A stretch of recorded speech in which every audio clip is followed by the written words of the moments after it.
To lead us in this discussion, let's hear it for Lisa Hogg.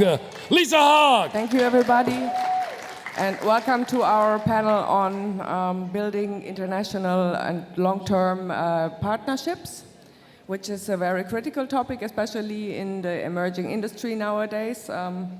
Today I have the honor of having 5 excellent speakers here on my panel, where I'll give all of you in a second the possibility to introduce yourselves. But while you're doing that, you can already warm up a little bit by adding maybe one thing that you think is the key factor for a successful key partnership. Well, there's 2 things, but I think it's both personal and professional.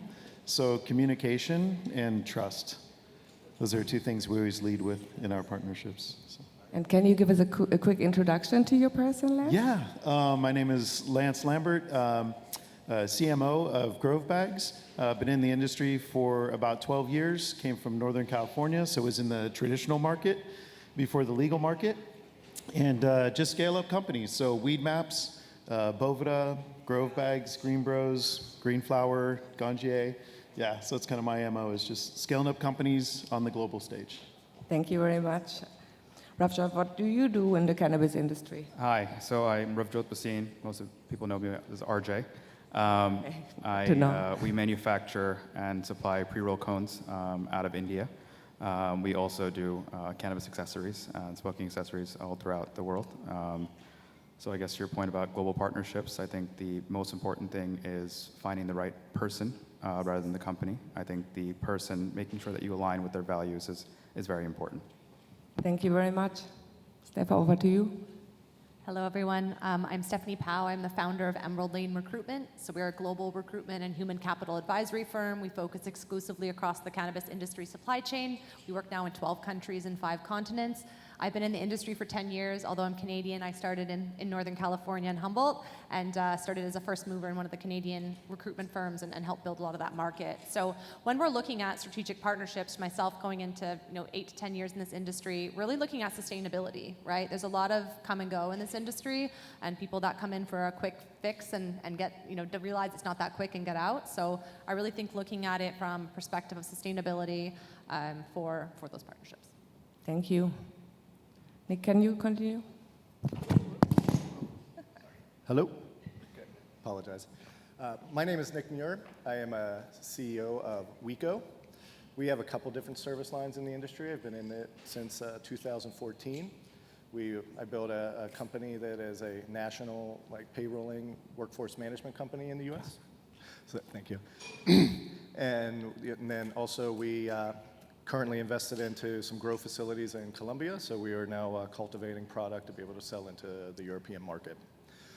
What I look for when I'm looking at a customer relationships is just finding people that can be you can be transparent with, be honest. We want to do what we do, and we want to be able to supply the people that what they're looking for us to do for them. But it's really trust and accountability with our relationships. Thank you. Tim, can you let us know what you do in the cannabis industry? Hi, I'm Tim O'Neill. I'm the Chief Operating Officer of Source Technology out of Seattle, Washington. Source Technology is one of the largest suppliers of water-soluble cannabinoids to the US THC beverage market. And I've been at the company and been in the space since 2018. So really seen the industry and specifically our little part of it from its embryo through to what it is today and the success that we've seen in it. I think that the number one most important thing in evaluating strong international partnerships in terms of the attitude to take into it is an exercise in humility, is that you have to be open-minded about the relative strengths and weaknesses of both partners, and you have to not make any assumptions, because the balance of power, especially if you've got something in an established market that somebody else wants to leverage, there's a balance of power there which can misrepresent things. And as a result of that, I think that you have to really understand what the mutual benefit is of the partnership. Because if the partnership isn't truly mutually beneficial, then it isn't sustainable, and it won't last in a long-term way. Especially if, as I say, with that balance of power, one side is looking to just take advantage of their position, it won't last. All right, I'll just stay with you on that topic a little bit, if that's fine. Can you maybe tell us what you think is important when you're entering a new market? What is the first thing a company needs to understand beyond the size of the opportunity? And with which markets do you have experience in that? So we've got experience internationally in several markets, but most prominently in the Canadian market and in the Thai market from an international perspective. And I think that the thing that we have learned is the most important thing to understand is the potential for regulatory change, because new markets by definition are new, the regulations are new, and they're still being worked out. And so there is trial and error, and there is always the potential that they will be changed as you go. And so understanding what that could look like and might look like, and your risk assessment of that is really key. And I think that the Thai experience shows that if you do it in a moderate way and a sustainable way and don't take too much risk, that you can survive in that environment. But as long as you don't kind of over-invest to take advantage of the initial rush. Let's pick up on that word sustainability and sustainable. Steph, let's move over to you. From a talent and leadership perspective, what separates the international partnership that actually works from those who struggle? Yeah, so obviously when I'm looking at these kind of conversations, we're looking at it through the lens of talent and human capital. And I always say it's people, profit, plants, and people are the foundation of all the companies that we're working with. So as you said, partnerships is who are you actually entering into a partnership? What does their leadership team look like? If you're working in a role with a company or the partnerships around needing some key personnel, say a cultivation, who is their head grower? What does sort of turnover look like? So ultimately we're looking at it from the perspective of, yes, it could look good on paper, but what is actually happening behind closed doors? And when we go internationally as well, reputation is a big part of it. If you're moving your product, which has an established reputation in one market now into a new one, you have to be incredibly, due diligence around what that company looks like on the ground in those markets, and how are they perceived? What is their reputation for even being an employer, and how they work with others? Do they pay their bills? Some of these really easy metrics you can measure, but can sometimes get brushed aside if you have a really good relationship or a friendship. Our industry is incredibly friendly. I've met so many amazing people, but amazing people aren't always good at business. And so we're looking at it from a strategic partnership perspective, and that comes down to who they have behind closed doors and who is running their operations, how stable is their team, right? And some of these key roles, a QP, RP, head of cultivation, head of extraction, head of sales, there's these two individuals that are really going to play key factors.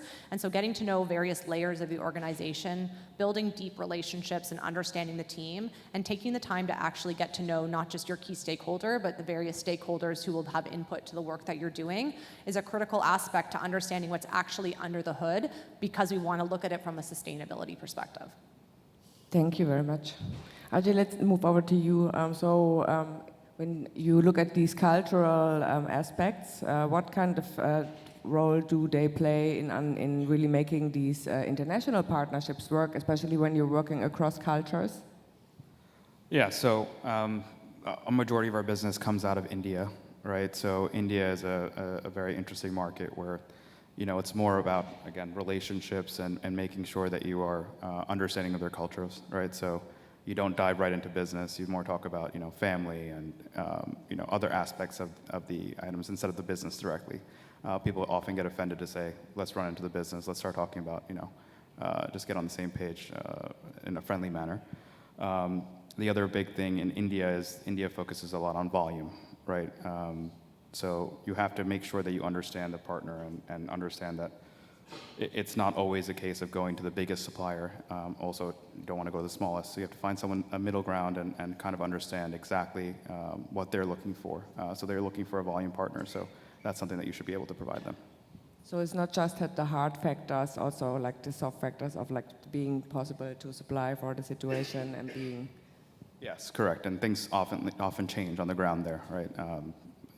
There's the tariff issues that we've all seen. There's the now this new issue with the war in terms of gas prices going up. So we have to understand the partner and what they're facing on the ground, because we don't realize it from sitting in America or somewhere else. When you're sitting on the ground there, you can see that there's other factors that are at play here. Thank you. Nick, let's move over to you. What are the earliest signs that an international partnership, from your opinion, are truly viable and not just like attractive or interesting, or that something's really happening on the operational side? I think when we start looking at our relationships that we've cultivated in this space, it really came down to, finding organizations that wanted to grow as we grew, and it's a crawl, walk, run, environment that we're in when we're cultivating and putting product in. We can't make it grow any faster. We can't do it any quicker than the plant is gonna go. So what I look at is like finding relationships that we want to have long term and really build lifelong, lasting relationships in what we're trying to accomplish. What is your criteria for long-term partnership? I think it always comes back to, kind of transparency and really understanding what the customer wants and what we can actually do and where we can meet in the middle and actually make that happen. We don't look at, you can't sell them something they don't want. And we don't want them buying from us if they don't want our product. So we really look at trying to put the best product on the market that we can go into, form the relationship as it builds over time. And that's where we are here. We're building, small relationships, small orders to be able to meet those.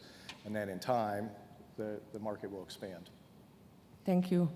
Lance, you also have a lot of experience in international markets and brands. From a brand and market development perspective, what makes an international partnership for you genuinely valuable and beyond just like an initial sale, so you can build long-term partnerships?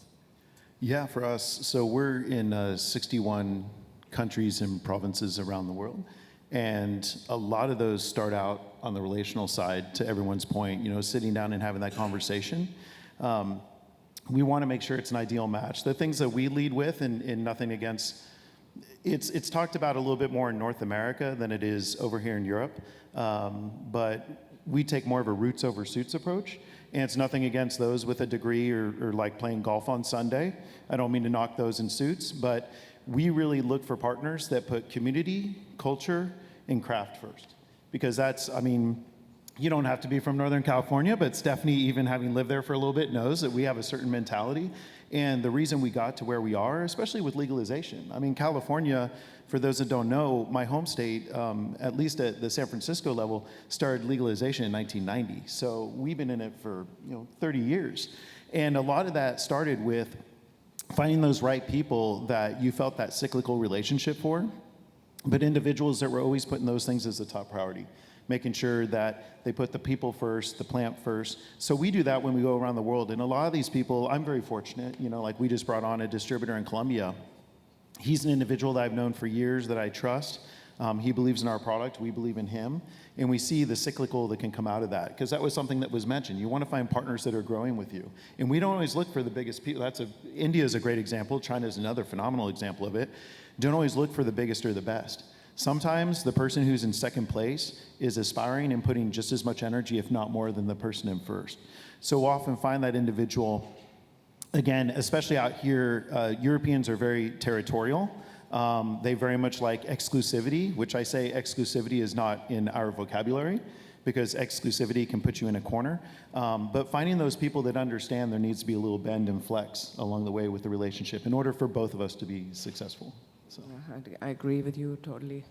But maybe let's stay with you for the second question already. Yeah. When you talk about when you have been growing your brands and brand integrity and product positioning across this industry, and you're working with local partners, how can you also make sure that your partnership then takes these aspects really and brings them to life according to your vision and mission and those kind of things? Yeah, that's interesting, because it's, I think a good example I give is Coca-Cola, because Germans appreciate Coca-Cola as much as Americans do. That's a company where it's not just one formula. There's a formula for almost every market that Coca-Cola is in. And I take that same approach with our marketing and partnerships, because how we communicate what our product does, that is fairly universal, but the way in which it's communicated in Thailand versus Chile versus Australia versus Canada is a little variant. The formula is just a little different. So we like to come in and work close with them and ask them how this best translates, so we're still able to get across what we call the USPs and the FABs, the unique selling propositions and the features, advantages, benefits, that might be communicated totally separately or totally differently in German than it is in French or English. So working closely with them and really ultimately your partner, at least on that level versus on a promotional level. We were talking about distributor, reseller, wholesaler. They are an extension of your marketing and sales. So they're often a part of those conversations we have on crafting that messaging, that delivery, that execution of promotion. Thank you. Steph, maybe let's move over to you. All these aspects are also can be potentially put under due diligence. Can you tell us a little bit more on what real due diligence on a partnership level looks like from a talent, leadership, and cultural perspective? Absolutely. So, before anything else, we're talking about certain partnerships and we're looking at the other side, but what about ourselves, right? So I think self-accountability is how do we run our businesses? Are we running in the ethical way we want to? Are we paying our bills? Are we supportive partners? Are we delivering on the promises we make? Are we being strategic about the strategic partners we're going with and making sure we can deliver what we're saying and we actually are the solution that they need and vice versa. So from a high level, we look at that aspect. And then when it comes down to actually doing the due diligence for the teams and the partnerships you want to work with, yesterday at the Talman House, David Hyde from Hyde Advisory did an amazing presentation and he talked about various metrics that they look at for due diligence and he had a few slides on human capital and so one of them is that turnover aspect. So do they have a lot of turnover? How do you find out, you have conversations at the executive level, has the executive level turnover? Are there CFOs turning over? That's a huge red flag for so many reasons. And so looking at how stable the leadership team is and then spending that time getting under the hood for turnover specifically. The other thing is, there's critical roles. Who is their head grower? Who is working in their CEO role? Who is working as their RP or QP? These, an example is RPQP. That is a critical role tied to licensing and release of product. So if they're having constant turnover, if they don't have good, strong clauses in their contracts that say that person has to give a certain amount of notice period, say that person walks out and they can't get product out the door, that's a huge issue. And so what is their backup plan? Do they have contingency around that? Do they have an HR department? How are their people received online? What are you saying about it? So it's even doing a quick Google search can sometimes help. So I think when we're looking at it, it's asking some of these deeper questions, and again, taking the time to form the relationships, getting to know people at a deeper level, having more of these meaningful connections, and then making sure that the talent and the delivery is actually able to back up what they promise. Thank you. So let's move over to you again, Nick. Like you said that you're active in Colombia, and as we all know, the cannabis industry is very fast moving. How do you break these partnerships down in practice when it comes to people, processes, and all these things that we've just been discussing with the other participants? What's your stance on these things? Could you repeat that? I apologize. Sorry. There was a lot there. What is your stance on breaking down these things in practice, like the people, processes, compliance, expectations? What are things that you think is important in these kind of scenarios? I mean, it's been really important to surround yourself with the right team. It's really the bottom line there. You have to have the right team that understands compliance, the regulations, where the regulations are changing, what's happening next. Like what was really interesting about being in starting this project in Sutumashan is like how engaged we had to be with the community and bringing in like bringing people in and the mayor and the police chief and actively being really active in the community and because we became fairly quickly one of the larger employers in that area. It was a very big agricultural area. So it was great because we had people that understood what to do in ag, but we still had to teach them how to manage the plant and what we do with the plant and how we take care of it and how how we feed it and treat it and light and music and things like that, But we had to make a community. We had to actually have the community understand what we were doing and why we do it. And when we got that first kind of shipment leaving, people cried, because they realized we started, with seeds to taking cuts to growing out your farm, and they're like, wow, now we get to see what we just did and what we put together, and so. Taking care of the people in the community is probably the number one thing that we really focus on, and being good stewards of the environment where we're at. We're pretty lucky, very, very little very little electricity, we have great natural sunlight, we have lots of water. We feel like we could be one of the most eco-friendly grows on the planet, and we really like that part of it. And we're making a difference, you know. We change people's lives in this town, and it's really what we hang our hat on. So you say it's important also to celebrate those wins. You got to celebrate the wins. You got to celebrate every win. This industry it has its challenges. I mean, I've been a part of it for 11 years, helping, consulting with, grows and retail, and helping with, getting their staffing and HR issues and the people. We're in the people business that grow a plant, and so when we kind of think through what we're really doing, it's always about how we take care of our people and the people that are trying to advance this industry. Tim, let's move over to you. What do you think is, from your opinion, what makes a strong market entry partner? And in reality, like, what is the criteria of a strong market partner that you would be looking for in terms of like customer access, regulatory knowledge? What are those kind of criteria? Sure. I think for us, it begins and ends with credibility. I think that choosing a credible partner and because those reputations are hard won, and you can make a lot of assumptions and come to a lot of deductions based on the credibility and the reputation of a partner that you choose for that international expansion. It's highly unlikely that we'd be in an international expansion scenario into a new market or existing market, that we'd be the final piece to that puzzle. And so it's incumbent upon that partner to attract the right local talent and the right local partners as well. And that comes through their credibility and their access. And it is not necessarily the end of a partnership if they're not credible, but it's much more likely that they're going to succeed. And I think that for us, it isn't necessarily credibility within the industry, it's credibility within the market in which they're in. One of the reasons that the Thai company that we partnered with initially, whilst our specific licensing agreement wasn't sustainable, the business that they entered and the rest of it was sustainable because they had a lot of industry and agricultural experience in Thailand.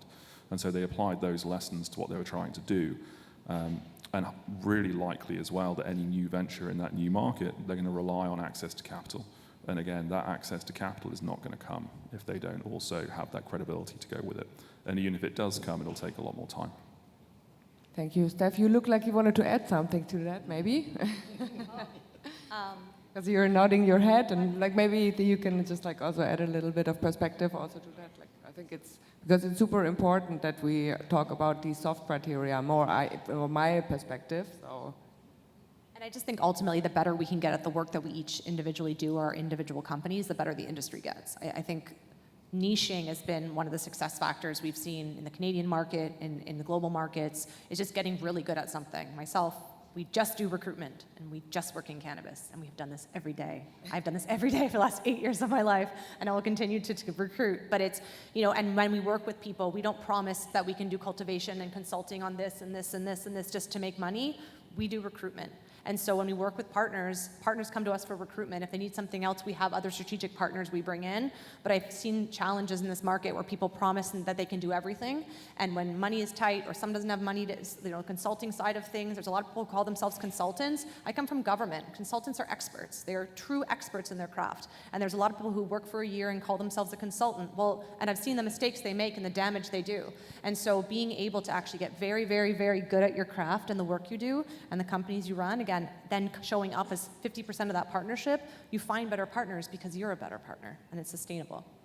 Yeah, that's great input. Ajay, let's move over to you. What is your criterion for a strong partnership, and what are you looking for in international partners when you do this networking and partnership I think the most important thing, which has been said, is the trust factor needs to be there. I think that's very important. But the other thing that I've recently understood is that having a local team that is employed by you as well, that's locally kind of under your control, is very important, especially expanding into Europe, working throughout India, Southeast Asia. Having a local team member that's there is very valuable. They understand the market, they can stay on top of the local partner, and I think that's just very important. Expanding, sitting out of Vegas, operating an expansion strategy in Europe doesn't work. operating manufacturing in India out of Vegas doesn't work. So you need to have that local team there, and it's very important to make sure that you hire right, especially those members. And it's always important, it might cost you a little bit more money, but make sure that they're fully focused on your project. Don't hire someone that's doing 5 or 7 different things and they're consulting for you on one aspect of it. I think operating that, whether it's a 2-person team, 3-person team, 5-person team, whatever it is, to kind of get your goals done, I think it's very important to have your own team. Thank you. So we have 10 minutes on this panel left. So what I would love to do now would be that we, for maybe 5-6 minutes, talk about the same question for everybody, so I can get your aspect on that. And after that, we would still open the floor for a couple of questions, if you have them from the audience. So the one question I would love to discuss with all of you would be, if you could give one piece of advice to a company entering its strategic, serious international partnership in cannabis, what would it be? Just one? The most, or Run. maybe 1 or 2, the most important. No. Yeah. Gosh, one bit of advice is, it was mentioned earlier, crawl before you walk, before you run, but take your time. Famous, it's an excerpt from a song, but wise men say only fools rush in. It's spot on. I've seen it where people have made that mistake. They want to come in, and like I was just down in Australia. It's crazy. I've been to 5 countries and it's only April. I was just down in Australia last month, and there's a bunch of blokes that came out there from Canada, and we're trying to throw a bunch of flags down. Take your time. Find the right people to partner with. Don't just rush in and think that this is another market you're going to drop a flag, because we see that happen far too often. I kind of joke around, like on LinkedIn, I've been coming to this market, candidly. Misha, who I know is somewhere around here, used to work for us at Weed Maps a decade ago. I'm seeing a lot of Americans flood into Europe. It's something I've been preaching. Stephanie follows me on LinkedIn. I've wrote many articles over the last several years about people acting globally, not just locally. Like, act on the opportunity at a bigger scale.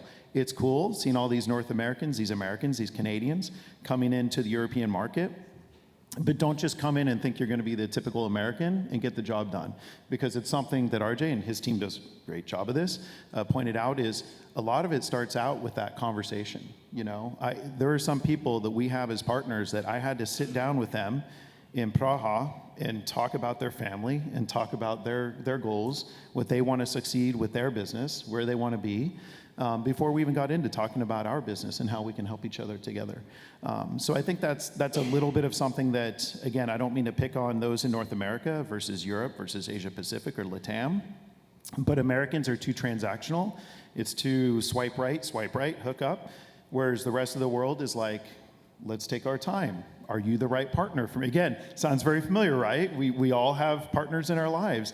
It's no different than your spouse or no different than your girlfriend or your boyfriend. Take the time. Take the time to get to know that individual. See if it's the right match. Find out a little bit about their background. Ask for referrals. It's not overrated. There's some clowns in this industry. Stephanie touched on it, and this is something I'll get off my soapbox. There are a lot of consultants and people who come across as being experts in this industry. Do your homework, because there's people who, they were Pilates instructors last year, and now all of a sudden they're industry experts. And their excuse is, I've been smoking since I was a kid. I don't mean to be abrupt, but Germans and your humor, you'll appreciate. I say it's like me, I've been going to the bathroom since I was little. I'm not a urologist.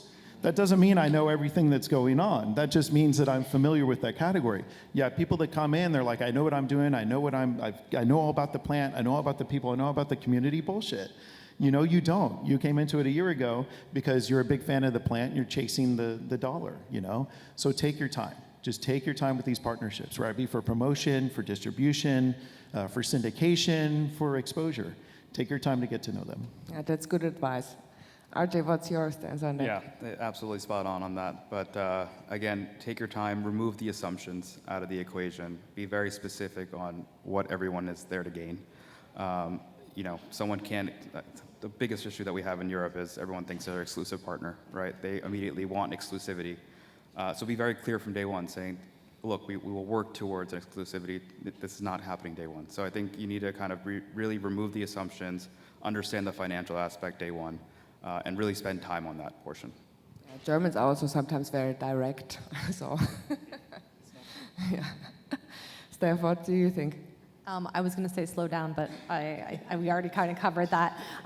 So I think ultimately that comes down to it as well is start small. If you're starting a relationship or a consulting agreement, start on a smaller project, work together, figure out how you work in alignment, see if both sides can deliver, see how both sides deliver. We have a lot of referral partners that bring us, that are under the hood. Maybe they're cultivation consultants, maybe they're grow groups, maybe they're fertilizer groups, or some of the builders. And so they bring us referrals, and most of them will start with one role, and we'll show them that we can fulfill that. We'll do an amazing placement for their clients. Their clients become stronger because of it. They get more business. They see that we can do it. They refer us more business. Atia Farouz from EggCan is one of my dearest friends, and she has referred me so much business, but I have fulfilled every single one of those.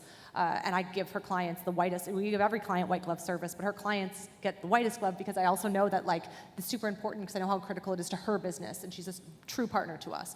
So how do we actually, make sure that we're continuing to fulfill on both sides and start small and then grow into those long-term partnerships, because all of us are here for the long term, right? It feels like there's this race, or it feels like we're running, but it also is like this running and we're just still running to the start line. So it's like we're all just gonna get there and move slowly piece by piece. So just slow down and breathe and go through the process. Thanks. Nick, what would you say is the most important thing? Speed is the piece, you got to slow down. I have a idea of one in a row. You just got to get one in a row, do it right, repeat. Do one in a row, do it right, repeat. And then if you're doing it right for your customer, they're going to start buying more. And so and it just takes time. It takes time for them to grow their business as much as you're trying to grow your business. I agree with you too. You don't work on exclusivity.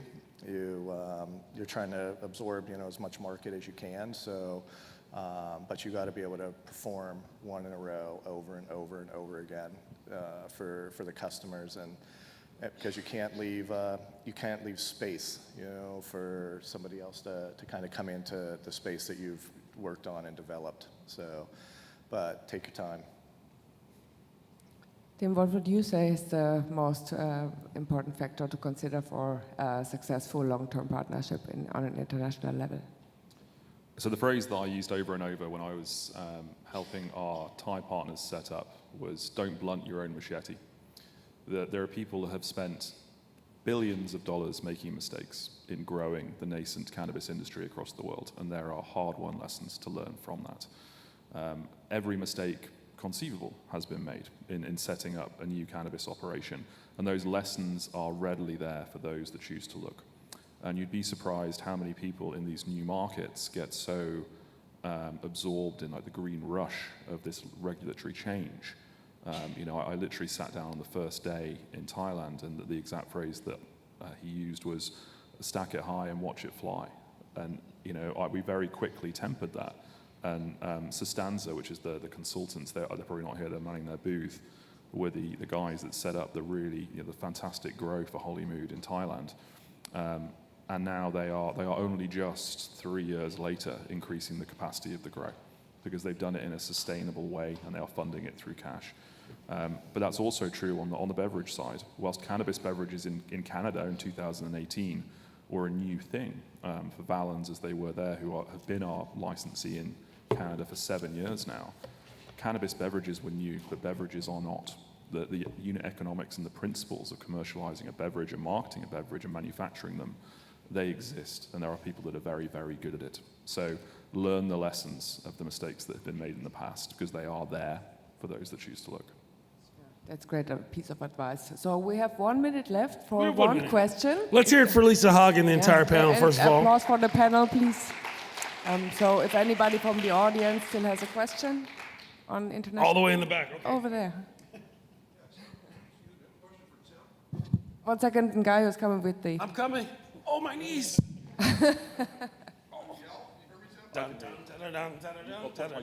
I'll point my good ear at you. Check. There you go. Thank you.